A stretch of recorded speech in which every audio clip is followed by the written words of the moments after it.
This girl was the legendary Devil's Child. With just a lift of her hand, she could control tens of thousands of flying swords. Guns and tanks were nothing more than paper toys in front of her. A single thought from her could decide the fate of the world. Not long ago, Jack noticed something seemed off about his little sister. She would casually slaughter animals for no reason and eat them raw. At first, Jack tried to teach her that hunting recklessly wasn't right, but unexpectedly, she just threw a corpse at him and quickly ran back home. And looking at his sister with horns growing from her head, Jack couldn't help but recall a prophecy from 10 years ago. Back then, every mage predicted that a horned Devil's Child would descend upon this world and bring humanity a catastrophic doom. However, the good times didn't last. A few days later, Jack's father was brutally killed by extremists, and to help support the family, Jack had no choice but to drop out of school early and start working. Even though today, half the people no longer believe in that so-called prophecy, there were still some old mages convinced that Jack's sister was the Devil's Child. But even so, Jack's determination to protect his sister never wavered. Besides not understanding how she thought, Jack also couldn't figure out why she kept throwing animal corpses at him. With all these doubts swirling in his mind, Jack couldn't help but feel a hint of fear toward his sister.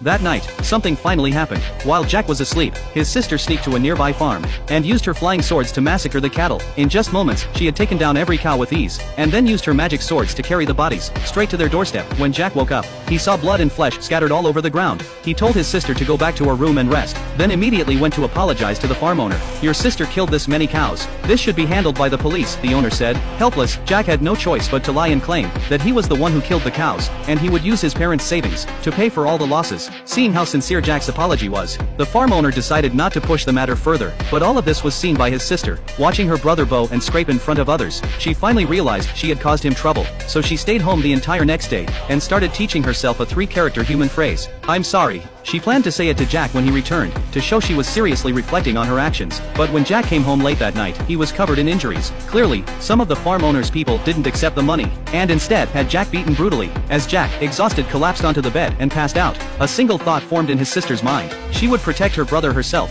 Early the next morning, she went to the busiest intersection in the city, and under the stunned gazes of countless bystanders, she continuously summoned flying swords. She wanted to use overwhelming power to let the world know that her brother was not someone they could bully. Wait! Pretend to be my boyfriend for 2 weeks. I'll pay. Romance, mystery, adventure, free to play.